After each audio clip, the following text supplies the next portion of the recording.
উহুদের ময়দানে আমার দন্দান মোবারক শহীদ করা হয়েছে। তাইফের ময়দানে বৃষ্টির মতো চতুর্দিক থেকে পাথরের আঘাতে আমার শরীর মোবারককে রক্ত রঞ্জিত করা হয়েছে।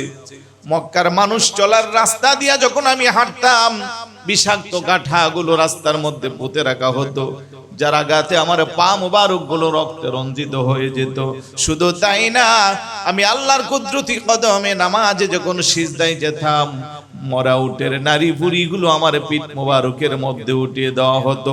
এত কষ্ট আমি যেই কালেমার জন্য করলাম, এত কষ্ট যে ইসলামের জন্য করলাম, প্রতিদান হিসেবে লা আসআলুকুম আলাইহি আজরা, আমি তোমাদের কাছে কিছুই চাই না, ইল্লাল মাওয়াদ্দাতা ফিল কুরবা, আমি চাই একমাত্র আমার আহলে বাইতের মোহাব্বত। চিৎকার করে বলি সুবহানাল্লাহ। আয়াত শরীফ যখন নাজিল হলো, সাহাবারা চিন্তায় পড়ে গেল, নবীর আহলে বায়াত কারা, যাদেরকে ভালোবাসা আল্লাহ ফরজ করে দিয়েছে। রাইসুল মুফাসসিরিন সাইয়েদনা আব্দুল্লাহ ইবনে আব্বাস রাদিয়াল্লাহু তাআলা নবী পাকের কদমে যায় বলে, ইয়া রাসূলুল্লাহ, মান কারাবাতুকা হাউলাইল্লাযীনা ওয়াজাবাত আলাইনা মাওয়াদ্দাতুহুম, আপনার আহলে বায়াত কারা, যাদেরকে ভালোবাসা আল্লাহ ফরজ করে দিয়েছে। আবার নবী বলেন, ক্বালা আলীউন ওয়া ফাতিমাতুন ওয়া ওয়ালাদাহুমা, ইয়ানি হাসান হুসাইন রাদিয়াল্লাহু তাআলা আনহুমা। চিৎকার করে বলি সুবহানাল্লাহ। যে আমার আহলে বায়াতে খাসা হলো শের খুদ আলী রাদিয়াল্লাহু তাআলা, খাতুনে জান্নাত মা ফাতেমা রাদিয়াল্লাহু তাআলা আনহা, ওনাদের দুই বেটা ইমাম হাসান ইমাম হুসাইন রাদিয়াল্লাহু তাআলা আনহুমা। আর ওই ইমাম হুসাইন রাদিয়াল্লাহু তাআলা আনহুর কলিজার টুকরা, যিনি কারবালার জমিনে 23 বছর বয়সে কারবালার মর্মান্তিক ইতিহাসের সাক্ষী সচক্ষে দেখেছেন। এমনকি বারবার উনি বলেছেন, আব্বা জান, আমি বেঁচে থাকতে আপনি ময়দানে যাবেন এটা শোভা পায় না, আপনি আমাকে অনুমতি দেন, জীবন দিতে হলে আগে আপনার সন্তান জয়নুল আবদিন দিবে। আমার ইমাম হুসাইন রাদিয়াল্লাহু তাআলা আনহু ওনাকে বুকের সাথে জড়িয়ে ধরে বলেছেন, বাবা তুমি অনেক বেশি অসুস্থ, অনেক বেশি তোমার জ্বর, তুমি যদি ময়দানে চলে যাও, তুমি উঠে ভালো করে দাঁড়াতে পারো না, তুমি ময়দানে কি করে মোকাবেলা করবা, তোমাকে ময়দানে যাওয়া দরকার নাই, বরং আমার কথা শুনো, এই ময়দানে যা ঘটেছে শুরু থেকে শেষ পর্যন্ত যা তুমি দেখতেছো, তুমি যখন আমাদের কাছ থেকে ফিরে আমার নানা জানের কাছে যাবা, তখন আমার নানা জানের কাছে গোটা ময়দানের সমস্ত ঘটনা বর্ণনা করবা। চিৎকার করে বলি সুবহানাল্লাহ। আল্লাহু আকবার। ইয়া রাসূলুল্লাহ, ইয়া গাউসুল আজম জিন্দাবাদ। ইমাম হুসাইন রাদিয়াল্লাহু তাআলা সেদিন ইমাম জয়নুল আবদিন রাদিয়াল্লাহু তাআলা আনহুকে বুকের সাথে ধরে বলেছিল, বাবা তুমি যদি ময়দানে যাও আর যুদ্ধ করতে করতে যদি শহীদ হয়ে যাও, তাহলে আমার বংশের সিলসিলা কার মাধ্যমে কিয়ামত পর্যন্ত জারি থাকবে। সুতরাং তোমার মাধ্যমে আমার নসল কিয়ামত পর্যন্ত জারি থাকবে, তোমার ময়দানে যাওয়া দরকার নাই। কোন বর্ণনায় এসেছে বুকের সাথে ধরে ওনাকে বেলায়েতের খেলাফত প্রাপ্ত করেছেন, উত্তরসূরি করেছেন, রুহানি ফয়ুজাত দিয়ে ওনাকে ধন্য করে দিয়েছেন। বড় করে বলি সুবহানাল্লাহ। যেটা আহলে সুন্নাত ওয়াল জামাতের আকীদা আমাদের যাদের আছে, আমরা বিশ্বাস করি যে আল্লাহর ওলিরা রুহানি ফয়ুজাত দিতে পারে দৃষ্টির মাধ্যমে। বিভিন্ন সিনা যখন হয়ে যায়, তখন একজনের ট্রান্সফার আরেকজনের কাছে দিয়া ওনাকে পরিপূর্ণতা দান করতে পারে। ইমাম জয়নুল আবদিন রাদিয়াল্লাহু তাআলা আনহুর জীবনীতে দেখা যায় এত বেশি একাগ্র চিত্ততা, বিশেষ করে ইবাদত বন্দিগির মধ্যে উনি ছিল যার কামালিয়তের শেষ নাই।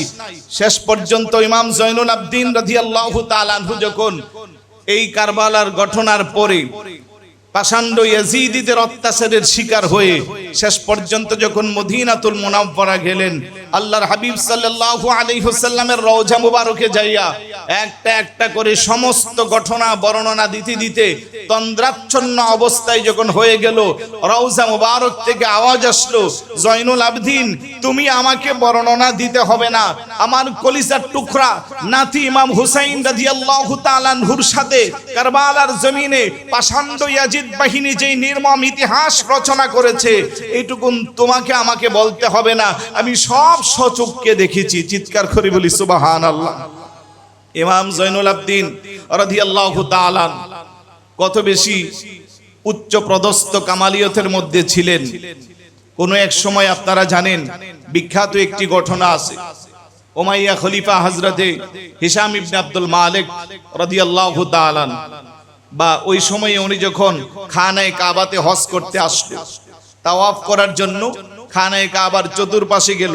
যেহেতু উনি ওই সময়ের জন্য রাষ্ট্রের প্রধান, ভিআইপি মর্যাদা দিয়েই ওনাকে দেওয়া হলো, কিন্তু ওনার ইচ্ছে ছিল হাজারে আসওয়াদ পাথরকে চুম্বন করবে। মানুষের ভিড়ের কারণে কোনোভাবেই উনি পাথর পর্যন্ত পৌঁছতে পারে নাই। শেষ পর্যন্ত একটা উঁচু মিম্বর করে ওনাকে ওই জায়গা দেওয়া হলো যে আপনি এখানে বসে বসে দৃষ্টিগোচর করেন, সবকিছু দেখেন। ওই সময়ে ইমাম জয়নুল আবদিন রাদিয়াল্লাহু তাআলা আনহু তাওয়াফ করার জন্য গেল।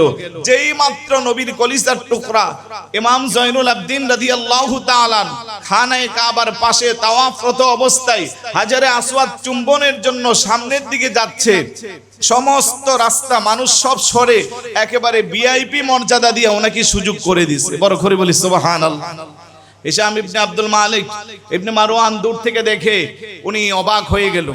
উনি জিজ্ঞাসা করলো কি ব্যাপার এই ব্যক্তিকে। তখন আরো কিছু মানুষ ছিল সিরিয়া থেকে যারা গেছে, তারা বলতেছে দেখছেন আপনার জন্য তো এইরকম সুযোগ করা হয় নাই, কিন্তু ইমাম জয়নুল আবদিন যাইতে দেরি, ওনার জন্য এইভাবে রাস্তা ফাঁকা করে দেওয়া হলো। উনিও যায় সুন্দরভাবে খানায়ে কাবা তথা হাজারে আসওয়াদ পাথর চুম্বন করলো। তো ওই সময় সিরিয়া থেকে আসা আরেক ব্যক্তি হিশাম ইবনে আব্দুল মালিককে জিজ্ঞেস করলো উনি কে, যার জন্য মানুষ এত একদম রাস্তা ফাঁকা করে দিল, উনিও একেবারে সোজা জায়গা চুম্বন করলো, আর আপনি এত চেষ্টা করার পরেও ওই পাথর পর্যন্ত পৌঁছতে পারেন নাই। তখন উনি বলতেছে আমি ওনাকে চিনি না। অর্থাৎ ওনার সম্মান আজমত মর্যাদা দেখে উনি চিনে জানে সবকিছু বোঝার পরেও বলতেছে আমি ওনাকে চিনি না। এই কথাটা শোনার পরে ওইখানে ওই সময়ের একজন কবি ছিল যার নাম কবি ফরজদক।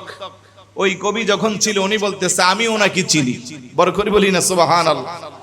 আমি ওনাকে চিনি এবং জগতের সবাই ওনাকে চিনে, কিন্তু ওই হিশাম ইবনে আব্দুল মালিক হিংসাত্মক মনোভাব নিয়ে অহংকার ভূষিত হয়ে বলতেছে আমি ওনাকে চিনি না।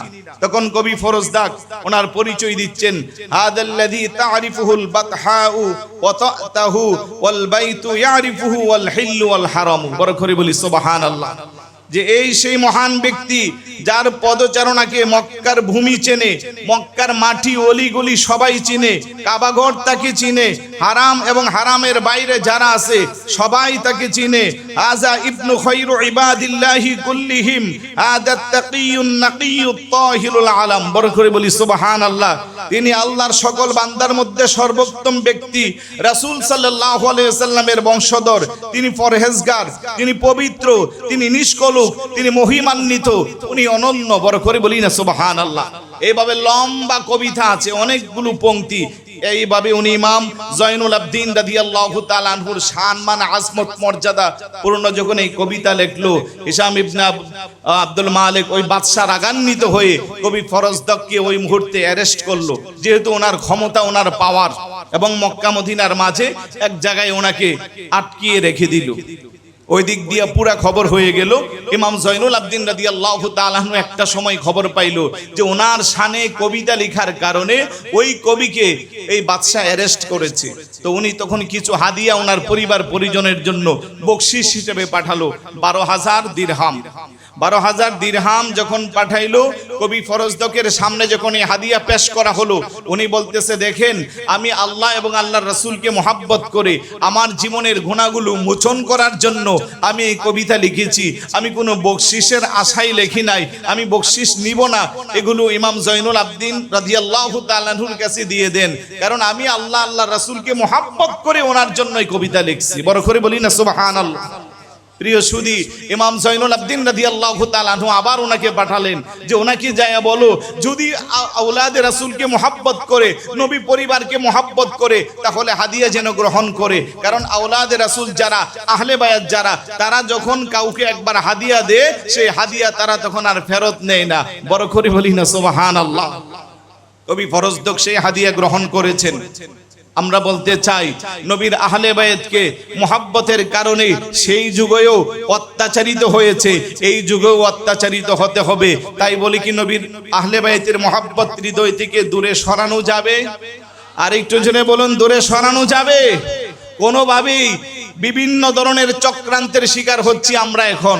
নবীর আহলে বায়াতের সম্মান, আজমত, মর্যাদাকে যখন আমরা যথাযথভাবে উপস্থাপন করছি, আন্তর্জাতিক 10 দিন ব্যাপী শাহাদাতে কারবালার মাহফিলের মাধ্যমে যা প্রতিষ্ঠা করেছিলেন, এদেশের সুন্নি জনতার হৃদয়ের স্পন্দন, হাজার হাজার সুন্নি উলামায়ে কেরামের উস্তাজুল উলামা, খতিবে বাঙ্গাল অধ্যক্ষ আল্লামা জালালউদ্দিন আল কাদেরী রহমতুল্লাহি আলাইহি আজ থেকে 41 বছর পূর্বে অনুভব করে ছিলেন যেমন একটা সময় আসবো নবী পরিবারের সম্মান আজমত নিয়ে টানাটানি করবে, সহজ সরল ইমানদার মুসলমানরা তাদের ঈমান বাঁচিয়ে রাখতে কষ্ট হবে। তাই যুগের চাহিদা অনুযায়ী এই আহলে বায়াতে রাসূল সাল্লাল্লাহু আলাইহি ওয়াসাল্লামের স্মরণে 10 দিন ব্যাপী আন্তর্জাতিক শাহাদাতে কারবালার মাহফিলের ভূমিকা আছে না নাই?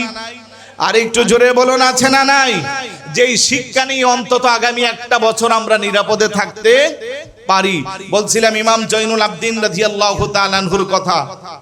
উনি কেমন চরিত্রের অধিকারী ছিল, ওনার জীবনী দেখলে দেখা যায়। দেখেন, মহত্বের মানুষের একটা সীমাবদ্ধতা থাকে।